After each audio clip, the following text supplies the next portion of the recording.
Está começando mais um Equilíbrio Cast, nosso podcast que a gente fala aqui sobre várias coisas e várias esferas da vida. Tudo na área do equilíbrio emocional, da saúde mental. E o assunto de hoje é um assunto que tem martelado aqui na minha mente, etarismo. Eu não sei se você viu aí nas redes sociais, e eu imagino que sim, teve uma universitária que fez, infelizmente, né, fez um vídeo fazendo uma chacota da colega idosa de 40 anos. Eu fiquei besta com isso. Afinal, né, eu sou uma pessoa de 49, falei, gente, como assim? E aí, eu tive assim, o prazer de conhecer a Sueli, faço parte de um grupo onde ela também faz parte, que é o Mulheres na Inovação do Espírito Santo. E eu falei assim, tenho muito que aprender com ela. Sueli Bessa, ela é procuradora do trabalho, aposentada, hoje advogada, consultora de diversidade. Por conta disso, vai falar para nós hoje sobre essa história, Sueli. Primeiro, obrigada pelo seu aceite aqui, de estar aqui conosco. Foi muito bom entender que tinha alguém ali naquele grupo, né, que eu pude falar assim, tem alguém que vai falar sobre etarismo para nós. E conta para mim, assim, Sueli, como é que foi esse episódio para você? Bom, inicialmente, grata, Karina. Para mim, tocou profundamente. Puxa porque vida. quando eu vi, e realmente esse episódio trouxe à tona a questão de uma forma bem forte, eu fiquei pensando na minha própria situação. Eu tenho uma primeira formação de pedagogia, eu comecei direito com 33 anos. Olha isso. Acabei com 38. E a partir daí eu fui buscar estudar para carreiras jurídicas. Com 41 eu tinha aprovação, tanto na magistratura do trabalho e procurador do trabalho. Uau. Não estou falando isso aqui para demonstrar assim, a ausência de modéstia, mas essa é a minha vida profissional. E aí eu fiquei pensando, poxa, e hoje eu estou aos 62, e aí eu costumo brincar quando alguém brinca com a minha idade, ou até mesmo brincando, né, com a minha idade, eu falei assim, eu acho que essa opção de 62 é melhor que a outra, né?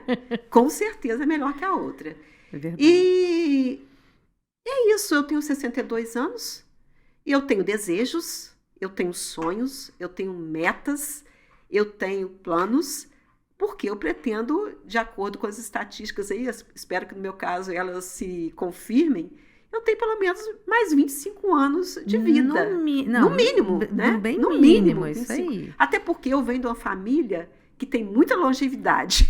Eu também, tenho avó que faleceu aos 96, eu tenho pai que aos 92 está plenamente consciente, etc. Que legal. Então, outra coisa que me tocou muito, porque com 59, eu te falava agora há pouco, com 59 eu resolvi fazer mestrado em Direito. E não era por uma questão de haver uma influência naquilo que eu iria perceber no salário ou remuneração. Não tinha qualquer aspecto financeiro envolvido, mas por quê? Eu queria ter o conhecimento, eu sempre quis fazer o mestrado e fiz.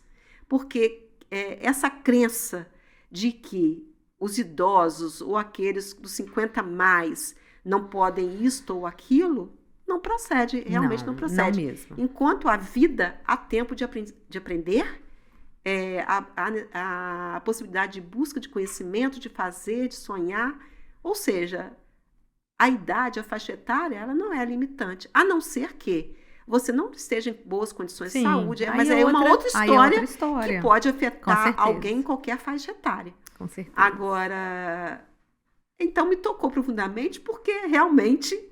Completamente fora, Completamente fora. E outra coisa, né, Karina? Será que uma pessoa que faz uma crítica dessa, crítica não, né? Preconceito mesmo.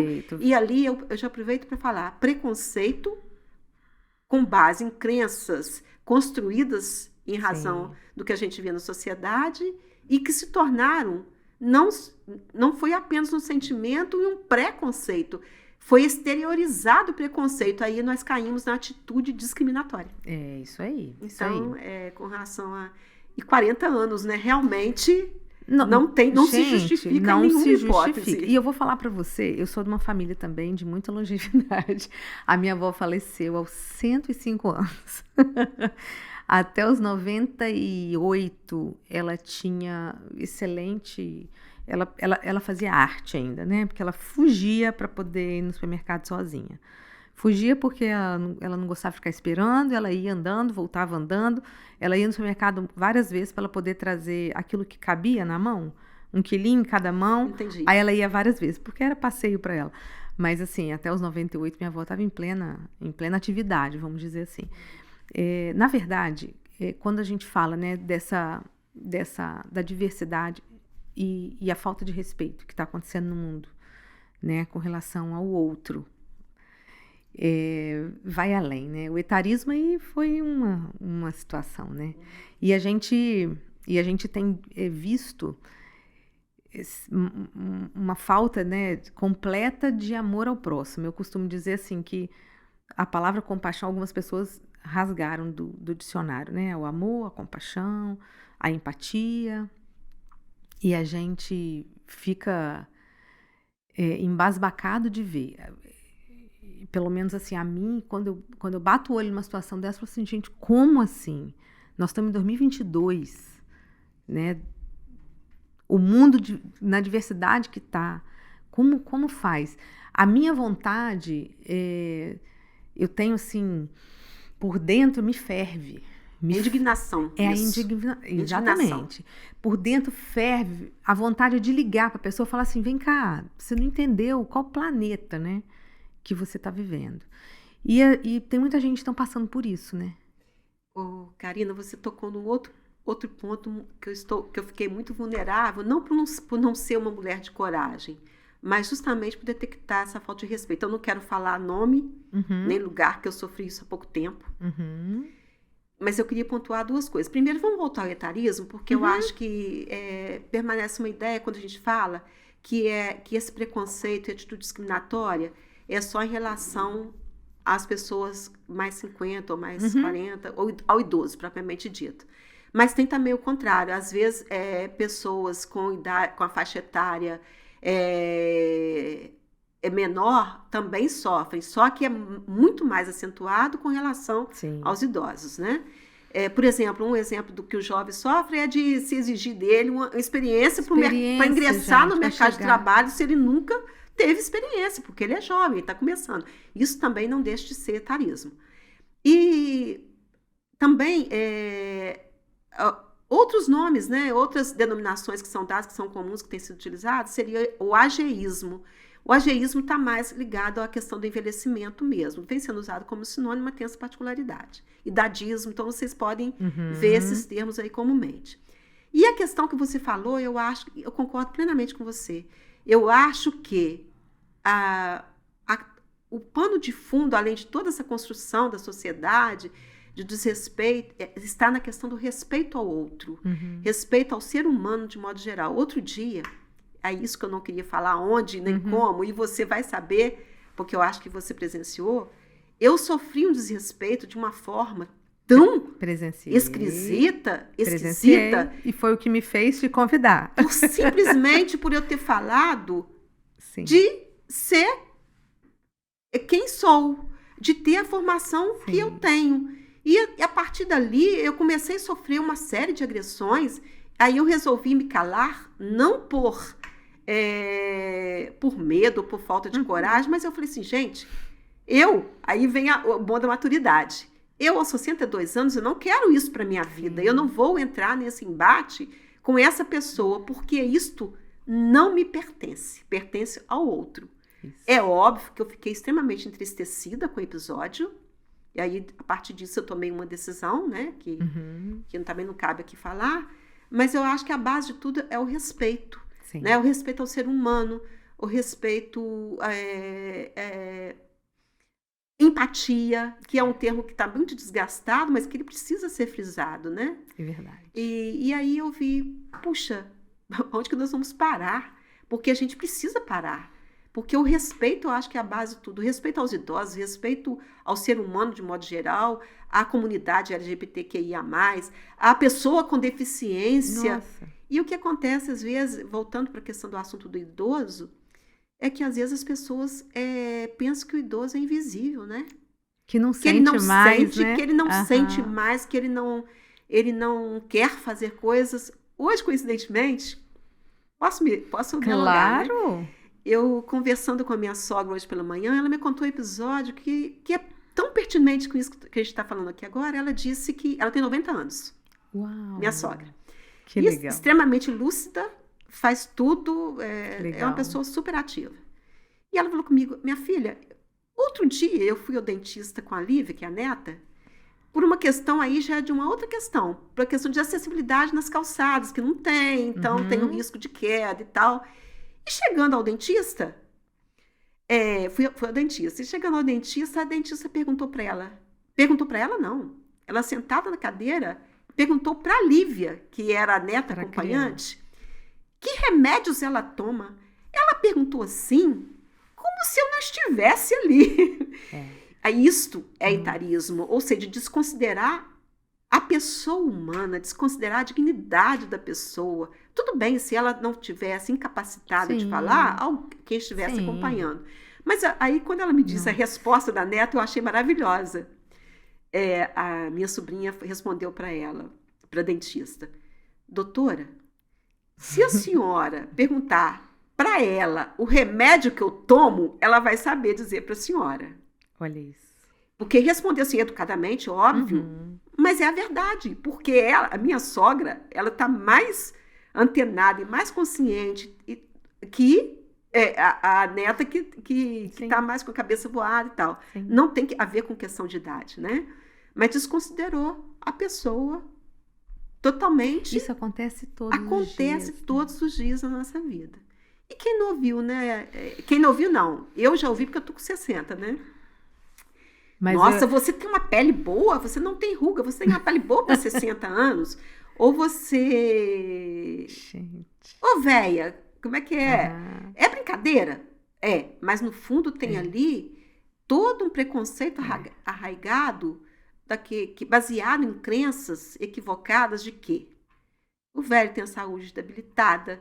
Vou falar velho mesmo, porque a gente é velho. Olha, velho, não tem problema falar que é velho, é isso. Eu não tenho nenhum problema com essa nomenclatura. Então, você não serve mais para isso, você não pode usar esta roupa porque você já tem idade, você não pode, você está sendo muito ridícula de ter esta ou aquela atitude. Então, você está velha demais para esse tipo de conduta. Então, isso vai fazendo com que... Aí vem, né, Karina, uma coisa, se você não tiver um amor próprio e uma autoestima bem acentuada, bem definida, o que vai acontecendo? Isso vai impactando tanto na vida da pessoa que traz o adoecimento, né? Nossa. Isso aí já é fato, não é crença, é fato. Sim. Que hoje é um dos problemas da humanidade, são questões de saúde mental, né? Exatamente. E justamente por isso, por essa cobrança de corpo, de padrão, de juventude, de que você... A Xuxa, eu acho interessante o que ela fala, porque querem cobrar dela uma aparência de quando ela tinha 20 anos. 20 anos, por favor. Então, a Madonna fala muito sobre etarismo, né? Agora mesmo o Oscar teve a atriz que ganhou, Michelle, ela fez um discurso, aos 60 anos ela está ganhando ganhou o Oscar. Então tem uma série de exemplos. Fernanda Montenegro, sim. Ari Fontoura. Então são tantos, mas eu estou dizendo assim, pessoas que são conhecidas publicamente. Mas quantos? Eu tenho um pai de 92 que ele está com a memória intacta, ele só não faz, ele depende um pouco porque ele está cadeirante nesse momento. Mas até 86 anos, ele era totalmente independente. A minha mãe, que viveu até 87. Então, eu acho que avós que viveram até 96. Pois é. Então, essa questão de discriminar, ou esse preconceito... eu vou até voltar nesse tema que eu gosto... Eu não sei se é bom, mas eu gosto de fazer essa distinção. O preconceito, ele está mais no sentir. De você criar ideias com base em crenças que você vem recebendo, e nenhum de nós está imune a isso. Verdade. É isso, né? Porque a gente tem as nossas crenças equivocadas. E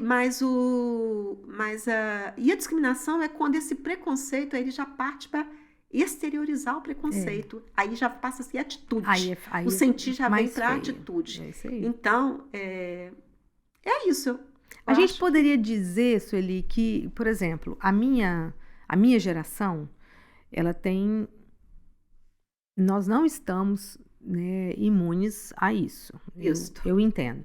Mas a gente poderia dizer que tem um peso aí nessa nova geração?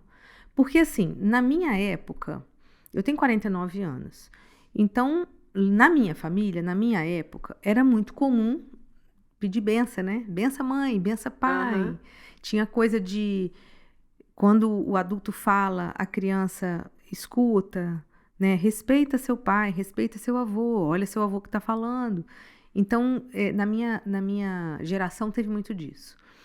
Uma geração depois de mim, eu começo a perceber que houve um rompimento de algumas questões aí que elas eram punitivas, né? Que você era obrigado a fazer certas coisas e ninguém é obrigado a nada. Também concordo. Agora, tem uma geração, depois ainda, que perdeu um pouco, né? Do limite da liberdade, né? Daquilo que é plausível no que diz respeito ao respeito, ao outro. Você percebe isso? Quando eu andava de ônibus, né, indo para a escola e tal, naquela época, eu via as pessoas sentando, pessoas mais novas, né? Eu devia ter, sei lá, 20 anos e um rapazinho de 15 sentado naquela cadeira que é exclusiva para ou os idosos ou alguém precisando de uma acessibilidade, enfim, e a pessoa ficava ali. Então, assim, naquele momento eu já achava que, eu já tinha a impressão de que a falta de respeito ali tinha a ver com a educação, tinha a ver com a educação em casa. Eu acho que, eu não quero aqui ser nostálgica, né? Mas a gente percebe alguma diferença de gerações, né? Sim. Mas isso tudo, penso eu, né? Estou falando aqui uma opinião pessoal, que todo esse impacto tecnológico, isso tudo realmente fez com que isso também impactasse nisso tudo. Por outro lado, a criança, por muito tempo, aí outra matéria que eu gosto muito, a infância e juventude, ela não era vista como um sujeito Sim. de direitos, de expressar, de falar, né? Então era mais imposição. Sim. É da minha época. Isso. A gente passou por isso, nossa geração passou por isso. Mas, por outro lado, isso não quer dizer que a geração agora, né, Y, Z e qualquer nomenclatura mais, as novas gerações, como são denominadas, que não tenha uma coisa, outra coisa, que deva ter, penso eu, a abertura, o diálogo não se confunde, também na minha opinião, com a falta de limites, porque tem limites. E aí você falou dessa questão da educação, eu acho que é a base. A educação, a informação e a base. São as duas coisas que a gente pode vencer o etarismo, qualquer outro tipo de preconceito e discriminação com isto. Porque tem que haver uma mudança, né? E só se consegue mudanças mais profundas por meio de educação e de informação. E você me fez lembrar a minha mãe, que não tinha instrução escolar, mas era uma mulher muito sábia. E ela tinha alguns princípios, ela estabelecia alguns princípios que a gente observa até hoje. Nós somos 10. Uau! Eu sou a única que tenho curso superior, isso também diz muito sobre mim, né? Porque foi dado igual a todos, né? O segundo grau e a minha busca pelo conhecimento. Mas ela colocava o seguinte: se chegar alguém à sua casa, são os princípios, tá? Você receba bem. Pode ser qualquer pessoa, você não pode ser mal educado com quem bate a sua porta. Ponto. Certo. Escuta. Segundo, ela falava, eram 10 bocas, né? Então, cada um, ao comer o pedaço, era uma coisa simples, mas tem princípios ali muito importantes, que eu vou chegar à conclusão. Cada um respeitava que éramos muito, cada um não podia pegar 3 pedaços de frango, senão ia ficar sem. Então, cada um sabia, cada um sabe hoje quem gosta de quê, entendeu? Porque, para mim, nisso que estava sendo plantado o quê? O respeito. Sim. Então, são princípios que a gente não pode abrir mão, né? O respeito ao ser humano de modo geral, independente de quê? De orientação sexual, Sim. de raça, de escolaridade, enfim, de idade, qualquer Sim. que seja, O outro, porque né? nós somos diferentes e é a diferença que nos faz crescer, penso eu. É verdade. Né? Então, se você se isola num grupo, eu não acredito, sabe, Karina, de alguém que discuta racismo sem o branco estar junto, sem a branquitude junta. Uhum. Porque eu não acredito que alguém discuta direitos da pessoa com deficiência só dentro do grupo das pessoas com deficiência. A lei coloca. Não pode ser discutido nada sobre as pessoas com deficiência sem elas. Uhum. Mas não exclusivamente com elas. Não pode se discutir nada porque nós estamos imersos numa sociedade diversa, principalmente o Brasil, né? É verdade. Então, eu penso que... Aí vem outra questão, né? O respeito pela diversidade, porque a diversidade, ao contrário do que se pensa, ela contribui para o crescimento, para a inovação. Exatamente. Para a inovação. Exatamente. As pessoas precisam se sentir representadas. Eu sou idosa. Eu estava dando uma olhada na questão dos números, né? Que os idosos consumiram mais de 1,8 trilhão. Olha, será que esse público... Vamos aqui ignorar todos os outros aspectos. Enquanto consumidores, deveriam ser mais valorizados. Não pode, não tem que se sentir representado, por exemplo, nas campanhas de publicidade? É verdade. Ou nisso ou naquilo? É verdade. Então, quando você deixa fora alguns aspectos, alguns grupos, e aí a gente tem que falar dos grupos minoritários que geralmente ficam fora, a gente está também, perdendo oportunidade, inclusive, para aqueles que só pensam no mercado, de mercado, né? Exatamente. Então, para além da dignidade da pessoa humana e do respeito ao ser humano, tem esse outro lado, entende? Exatamente. A estatística fala que tem um percentual, não vou me lembrar agora, mas um percentual altíssimo de pais idosos que sustentam as casas, né? Com certeza. Assim como tem mulheres, né, Karina? Sim. Hoje, muitas famílias são... Quem banca a família são as mulheres sozinhas, né? E aí, vamos tocar nesse assunto, porque tem um outro aspecto que não pode ser desconsiderado. Quando a gente fala em idoso, eu sou uma idosa, porque eu tenho mais de 60. E o conceito legal de idoso é acima de 60. Acima de 60. 60 mais.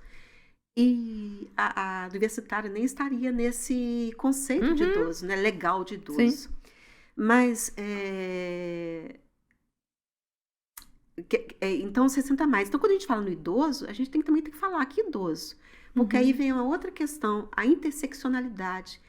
Para mim, que sou idosa, branca, qualificada, é uma coisa. Para a pessoa negra que sofre racismo e que que luta lá, não tem nenhuma renda mínima, para o mínimo de dignidade, para as questões básicas, e que é idosa, é uma outra questão.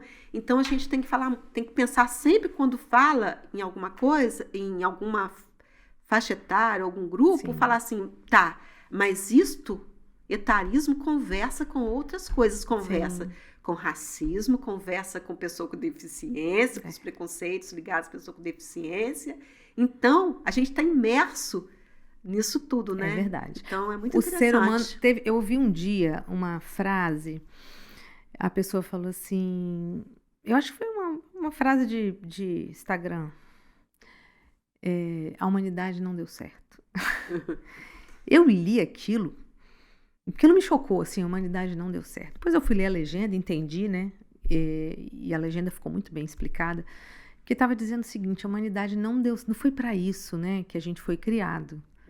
A humanidade não deu certo, porque nós chegamos num ponto realmente, e a gente pôde, eu acredito que a pandemia, eu vi muito disso nas minhas relações, né, num universo muito pequeno, mas eu observei que depois da pandemia, muitas pessoas se sensibilizaram a muitas coisas.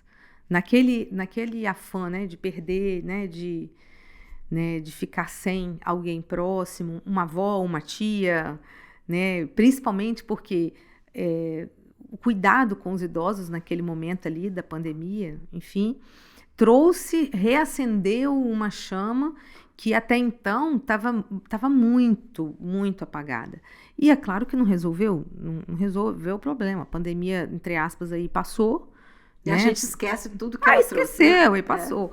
Mas eu acompanho uma pessoa de perto, é uma senhora, ela tem 75 anos, e é uma senhora que trabalhou muito, que fez muito, que ajudou muito, e a filha fica 6, 7 meses sem ligar. E eu quando eu vejo essas situações, eu falo assim, a humanidade não deu certo. Então vamos ver. Realmente, essa frase, assim, colocada... Ela é muito... pessimista, né? Eu prefiro... Vamos tentar aqui o otimismo. Por que a humanidade não deu certo? Mas ela ainda pode dar, porque a humanidade somos nós... E a gente pode transformar isso, né? Eu acredito, e por isso que a gente precisa falar sobre esse assunto. Isso, a gente precisa falar sobre esse assunto. Eu acredito muito, sabe, Karina, que eu sempre, inclusive na minha vida profissional, a gente tem muita... Fica pensando muito assim, eu quero fazer grandes coisas. Eu penso o contrário. Eu sempre, toda a minha vida profissional, como professora, depois como funcionária do TRT, Tribunal do Trabalho, depois como procuradora, eu sempre quis fazer tudo que estava ao meu alcance naquele espaço de atuação que eu tinha. Entendeu? Então, acho que também as grandes mudanças começam pelas pequenas mudanças. Talvez a gente desconstruindo coisas dentro do nosso próprio lar, que também é difícil, né? Sim. Outro dia eu ouvi de uma pessoa familiar falar assim, puxa, é até uma coisa engraçada. Engraçada se não fosse preconceituosa. Mas a pessoa vai fazer quase 70 anos, está pensando em sexo? Aí eu fiquei pensando, a pessoa com 70 não pode ter desejos? Não pode. Então, você vê que está muito arraigado. Então, a gente tem que desconstruir, às vezes, esses discursos dentro das nossas próprias casas, do nosso próprio lar e tal, daqueles que nos rodeiam. Mas você tocou na pandemia, que é uma coisa que chamou muita atenção, e eu vou até pegar um pouquinho sobre a área que eu atuava, porque eu estava ainda atuando quando a pandemia, né? Então, a gente viu esse esforço, né, das instituições tentarem proteger os idosos, houve sim. Inclusive o Ministério Público foi uma dessas instituições, principalmente o Ministério Público Estadual, que tem uma atuação mais direta nessa causa, na questão só do acolhimento mesmo, né? Agora, mas também a gente viu o outro lado, né, que no primeiro momento a gente ouvia notícia que decidiam de... Você sabe, né? Se faltasse, vamos com a faixa etária mais jovem. Isso me emociona, porque poderia ser um de nós, né? Poderia ser, eu, se tivesse, talvez poderia não ser eu a que fosse escolhida. Triste. Esse foi um aspecto que me chamou muita atenção em tudo que a gente ouviu, até nos países da Europa, né? Sim. Aqui, com certeza, em algum momento isso deve ter acontecido. Eu não tenho dados, eu vi notícias, né? Uma outra coisa também... aí sim, vem para o meu campo. Na pandemia, houve muita dispensa de trabalhador. Sim. E quem que foram os primeiros da vez? Com certeza, são aqueles que tinham idade mais avançada. Né? Assim, que tinham uma faixa etária 50 mais, 60 mais. Tal. Isso aí eu cheguei a pegar investigação para verificar isso. Então, quer dizer, a cultura e o preconceito nasce dessa crença de que o idoso é o descartável, o idoso é que não tem capacidade, o idoso que não vai lidar com isso, o idoso que não pode se vestir assim um assado, o idoso que não tem desejo, não precisa transar, o idoso que é ridículo ao fazer determinadas coisas, ao usar o cabelo assim, ao usar uma vestimenta assim. Então, a gente vê também, ao mesmo tempo que a gente viu o acolhimento de parte da sociedade nesse aspecto do cuidado, as famílias cuidando dos seus idosos, né? Sim. Agora tem isso também. Isso não pode ser ignorado. Verdade. Se você tem o DISC da Secretaria de Direitos Humanos, né? Hoje voltou a ser ministério. Se você pegar o índice de notícias de violência contra os idosos, é alarmante. Entendeu? Deus. E às vezes, muitas das vezes, principalmente de pessoas da família. Isso que eu falo violência direta, física, mas e a violência emocional? Que coloca o... Eu me emociono porque eu tenho muito carinho pelos meus idosos. Eu sempre tive muito carinho pelos meus idosos. E tento cultivar isso, né? Por exemplo, os idosos que são colocados no canto das casas, até às vezes até da própria casa dos filhos, mas que não tem nenhuma articulação com ele. Interação, né? Interação com ele. Então, a gente vê muito isso. É verdade. E hoje, antes de vir para cá, você também com certeza viu isso. Nós somos hoje quase 34 milhões de idosos. Isso considerando aquela idade legal que eu falei, mais 60 mais. E, estatisticamente está previsto que em 2060 seríamos quase 90 milhões. O que se verifica pelas estatísticas que está acontecendo o quê? O envelhecimento da população no Brasil. Sim. Por quê? Porque a idade, a gente está tendo mais tempo, né, de vida. Isso aí. E, ao mesmo tempo, as famílias estão restringindo o número de filhos. Sim. Então, a conta vai bater. E aí eu pergunto, a sociedade vem se preparando para isso, com esse tipo de conduta que a gente presenciou em face da universitária de 40 anos? Por favor. É por isso que a gente precisa falar sobre isso. A gente precisa falar, porque informação é um instrumento de mudança, com certeza, né? Isso aí. Então, a gente precisa informar. Agora, depois, se a gente quiser, a gente pode falar um pouquinho sobre o trabalho. Como que a gente sente isso no trabalho? O que você pensa? Então, o que você acha? Então, o que eu percebo, e eu gosto muito de falar das consultorias. Adoro. Agora mesmo, meu marido está fazendo consultoria com um consultor que tem 72 anos. E ele é maravilhoso. E o meu marido, ele faz comentários que eu acho incrível. Ele fala assim, esse tipo de conversa, nesse nível que eu estou tendo com ele, eu só poderia ter com uma pessoa dessa idade. Porque ele conseguiu, e é isso que eu acho que o jovem precisa entender, né? O poço de sabedoria que mora, que vive ali no idoso, né? A experiência vivida, tudo aquilo que ele viveu, passou, independente do seu nível de escolaridade, aquilo ali é uma faculdade que está sentada ali na nossa frente, podendo dividir, né, sobre a sua própria sabedoria desse tempo todo. E esse consultor específico, ele, né, com mais de 70 anos, ele é pontual, queridíssimo, pontual, por conta da experiência que tem. Se fosse um menino de 30, não conseguiria conduzir uma consultoria empresarial, por exemplo, do jeito que ele conduz. E só é possível por conta da idade dele.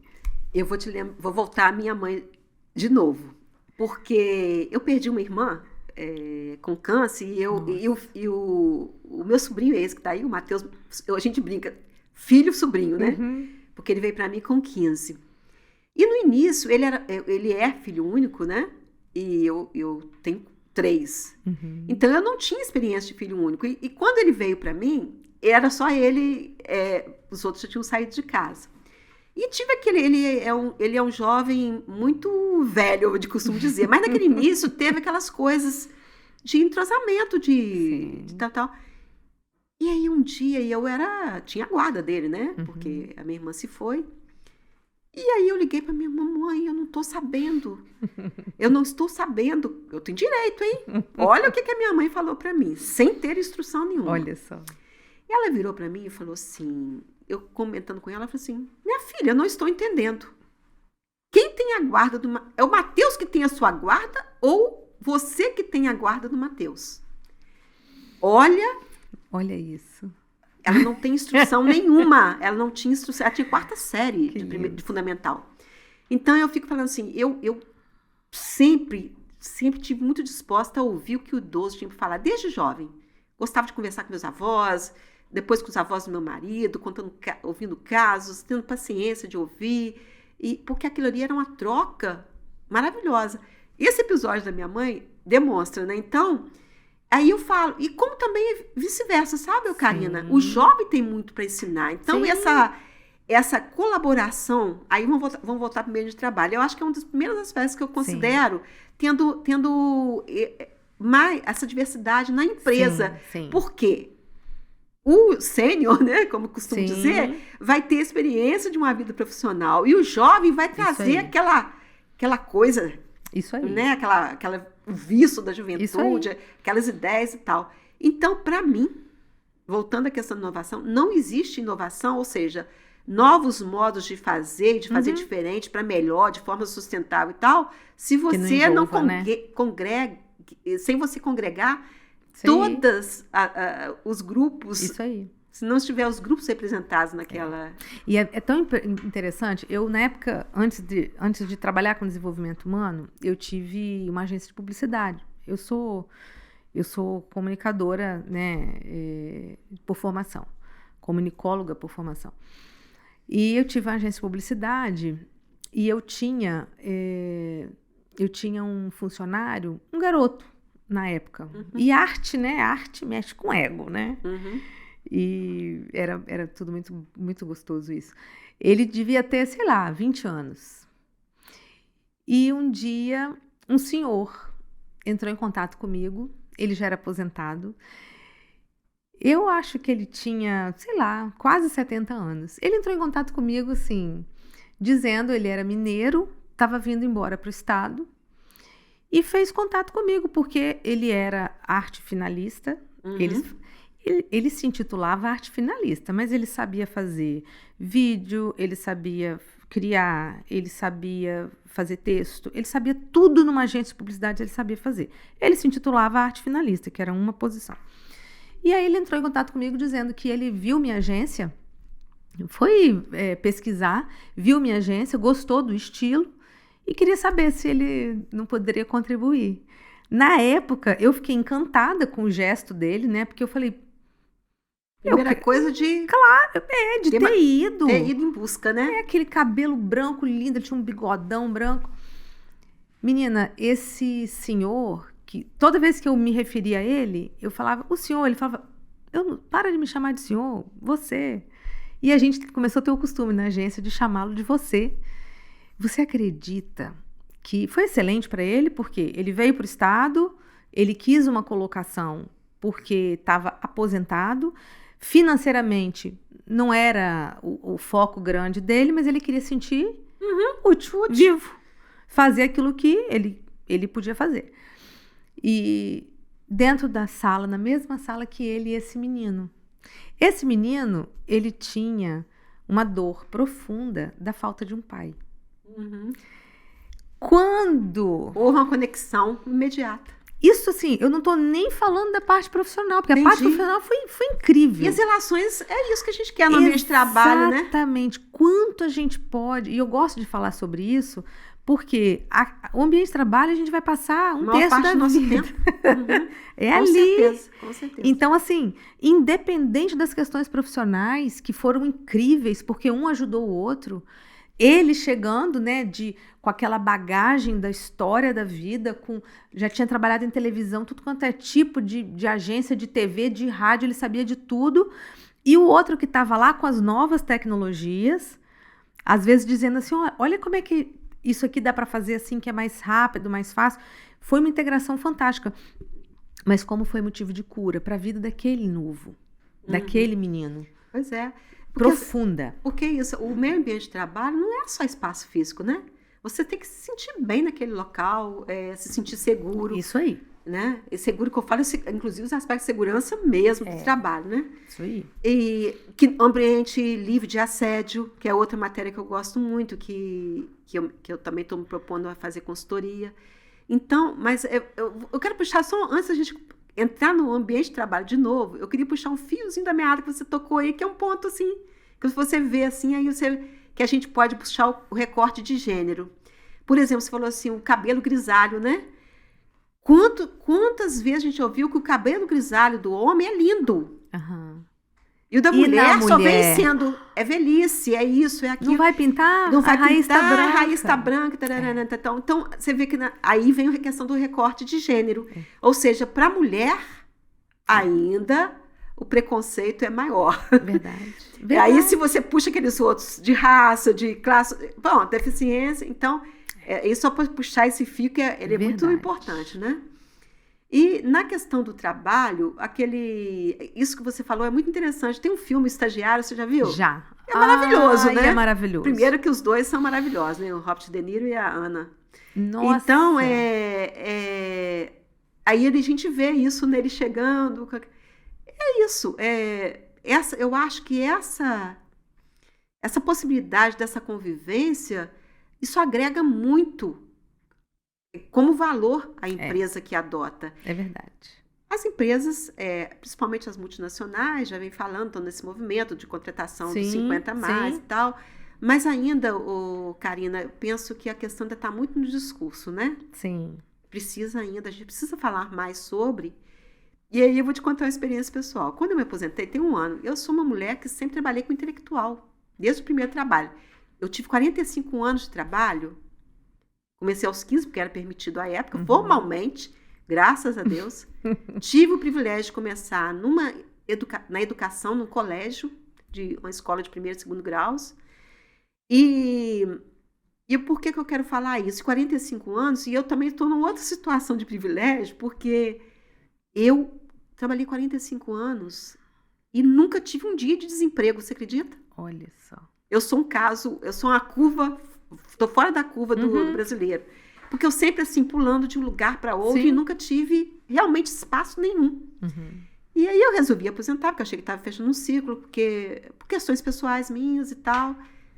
Depois, aposentar não significava aquele negócio de chinelinho e dormir, porque a gente sabe que tem, e aí volto a falar, o idoso, ele pode fazer o que ele quiser, ele pode fazer isso, não querer mais, mas eu, intelectualmente, eu falei assim, eu não vou conseguir ficar parada. Aí fui para a OAB, aí fui buscar minha carteira da ordem, que era impedida de advogar, e falei assim, não, vou também tentar trabalhar com aquilo que eu acredito, como colega na mesma condição minha, procuradora também, aposentada, vamos fazer alguma coisa na área de inclusão. Uau. E aí a gente botou projeto múltiplos, e aí, por essa razão que eu estava naquele determinado grupo. Mas o que eu quero te falar é o seguinte, quanta coisa que a gente ainda pode fazer e pode discutir dentro desse espaço da diversidade, né? E no mercado de trabalho, propriamente dito, aí eu vou trazer minha experiência como procuradora, né? O que a gente via? A gente precisa conversar sobre os processos seletivos. Sim. Mas aí eu também não estou aqui culpando ninguém de RH, não. Porque o RH, ele segue as diretrizes daquele empreendimento, né? Eu estou falando mais da questão de gestão, que tem um poder de alterar. Os processos seletivos, sejam feitos externamente, com diretrizes da empresa ou internamente, eles, às vezes é sutil, não é escancarado, porque não pode, a Constituição da República fala que não pode haver qualquer tipo de discriminação, a CLT também fala sobre isso, nem a mulher, nem isso, nem aquilo, por qualquer razão, mas é feito assim, uma forma sutil, só aceita até determinada idade, isso aí. Ou não aceita a pessoa com deficiência porque pré-julga, tem um preconceito de que ela não vai ser capaz de fazer aquilo. Isso se denomina preconceito com relação à pessoa com deficiência, é outra coisa muito legal, é capacitismo. Isso. É o preconceito, porque aí você vê lá o cadeirante, nossa, ele não vai poder fazer isso, aquilo. É você julgando, igual aquele julgamento que eu sofri lá naquele dia, né? Naquela situação, como se eu tivesse sentindo tudo aquilo que estivesse sendo falado, nada a ver. Mas, e aí foi, com isso você coloca a barreira já no processo seletivo, sabe? Então você não procura ver, olha, quais as competências para essa função, para esse cargo que a pessoa está trazendo. E ainda que seja admitido, aí sim, na hora da promoção, será que vai ser aquele com a faixa etária mais avançada ou vai ser aquele que... Ou na hora que tiver um plano de... Costuma falar um nome bonito, né? Demissão incentivada. Demissão incentivada. Demissão incentivada. Quem que você acha que vai rodar primeiro? A quem vai ser oferecido o plano primeiro? Vai ser aquele que talvez tenha mais tempo na empresa, porque às vezes tem adquirido um salário maior em função desse tempo, né? Então, você vê uma desvalorização que a gente precisa falar sobre isso, né? Ou às vezes Até o próprio colega fala, não, como a universitária fez, não, esse cara nem mexe em computador, deixa ele para lá quieto, no canto, né? Então, às vezes, a pessoa fica ali subaproveitada também, isso que aí. é uma coisa que fere muito a autoestima também, né? Verdade. Porque a pessoa está com a capacidade produtiva em alta e vai acontecer. É isso aí. Aí vem a questão que você falou da saúde mental, vai minando tanta pessoa com isso.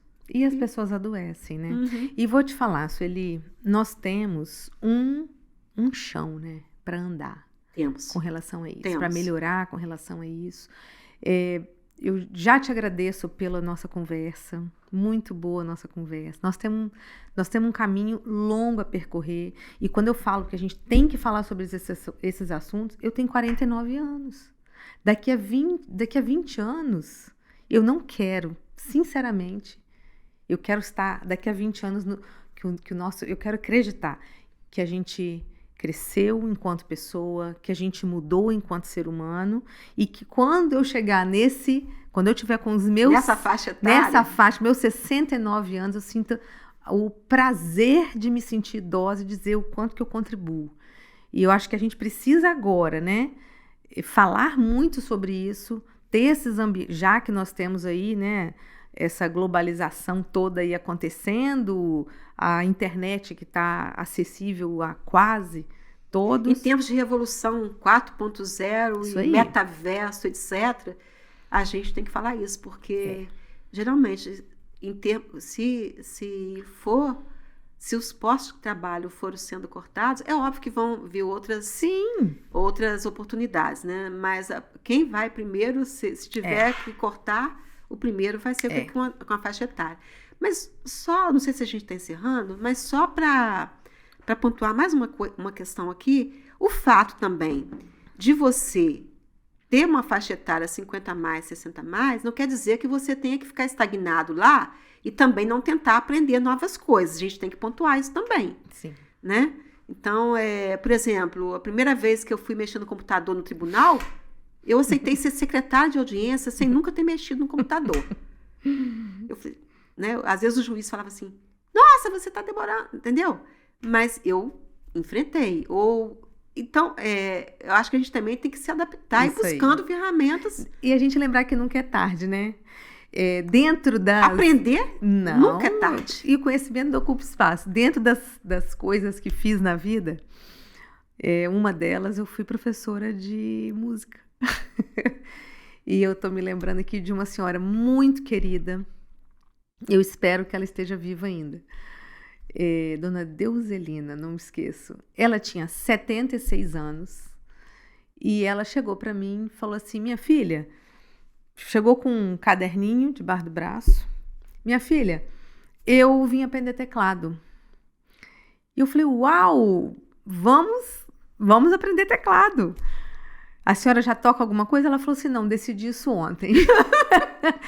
Eu tenho um sonho, ela tinha 76, eu tenho um sonho. Quando eu fizer a minha festa de 80 anos, porque eu vou fazer uma festa de 80 anos, eu vou tocar para receber as pessoas. Falei, tô com a senhora nesse empreendimento.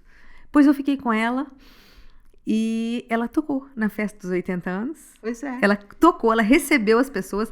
E essa senhora, 10 anos depois, depois a minha vida, né, distanciou, não trabalhava mais com música, eu já nessa época, eu ainda trabalhava com música quando eu estava na faculdade. Terminei a faculdade, não trabalhei mais com música, fui seguir a área da comunicação, enfim. 10 anos depois, da festa dela de 90 anos, ela me ligou. E ela era uma senhora que morava sozinha. Ela me ligou e falou assim, eu acabei de receber aqui na minha casa uma conquista e eu queria dividir com você antes de qualquer pessoa. Você consegue passar na minha casa? E eu fui na casa dela uns 2 dias depois. Tinha lá uma caixa de CDs que ela gravou. Ela gravou um CD de música instrumental. Puxa, que lindo. Eu tenho esse CD guardado até hoje. Me emociona quando eu lembro dela. Por isso que eu falo, não sei se ela está viva ainda, porque isso já tem uns 20 anos.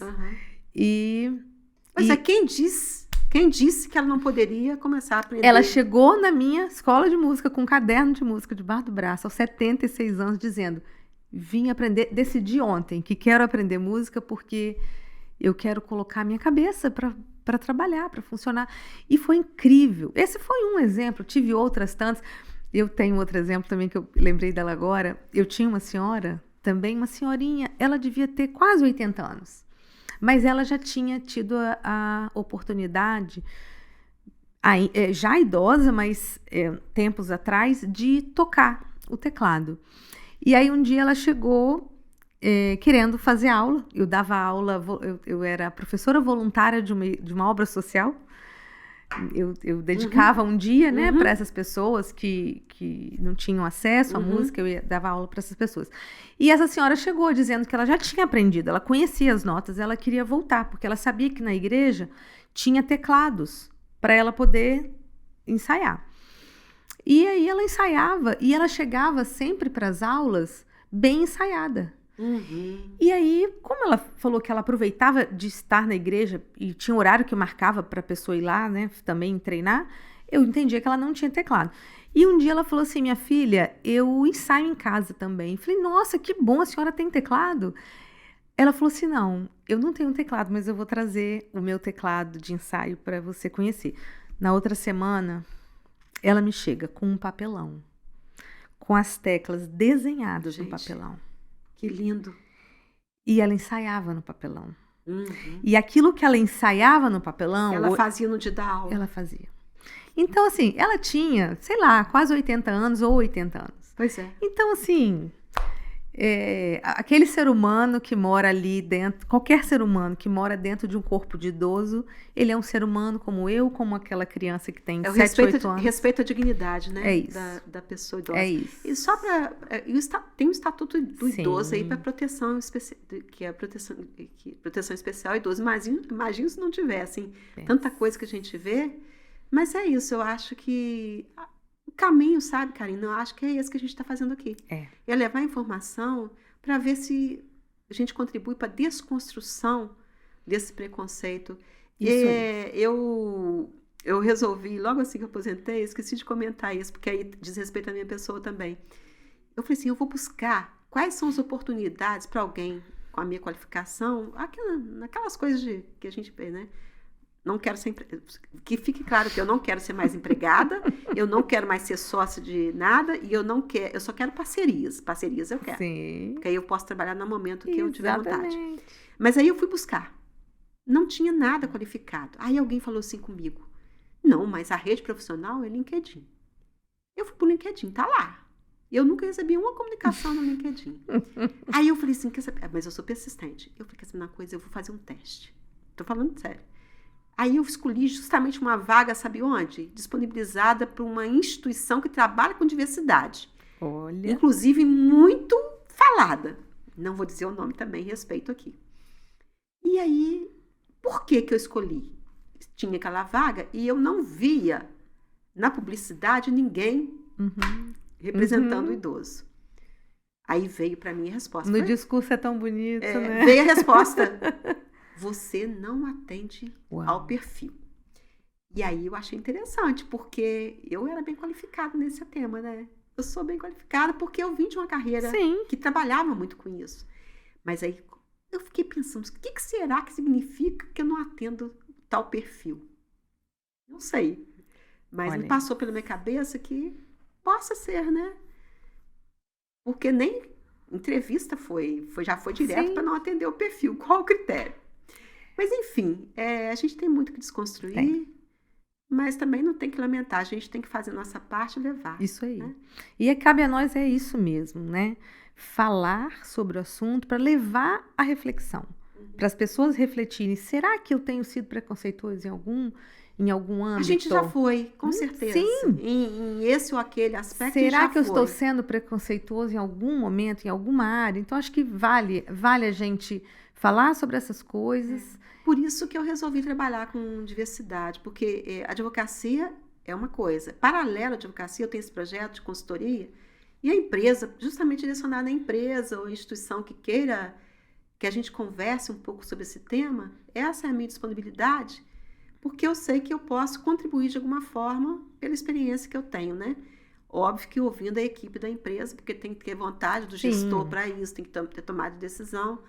Mas porque é um tema apaixonante, né, Karina? É.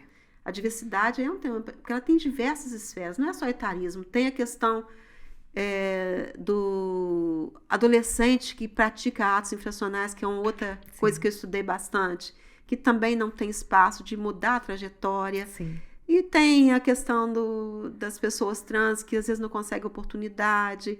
E assim vai. Tem muitos grupos, tem a questão do racismo que a gente não... Então, quando a gente fala sobre isso tudo, a gente tem sempre que ter em mente que as questões têm uma conexão e elas conversam, né? O racismo vem acompanhado de outros preconceitos, de outras condutas. Exatamente. Deixa aqui para aquela câmera ali, ó, a sua rede social, porque eu tenho certeza que tem gente que vai ouvir nosso papo aqui e falar, quero saber mais sobre essa minha rede social. Minha rede social é @suelitebessa e tem o Instituto Múltiples, mas não tem muito conteúdo, que eu estou começando esse projeto agora, mas eles estão interligados, né? Porque a Sueli, ela é uma expressão, o Instituto reflete a expressão da Sueli pessoa, né? Que legal. Então é isso. Que legal, muito. E eu agradeço muito bom, aqui a Karina e ao público que vai ter acesso ao podcast.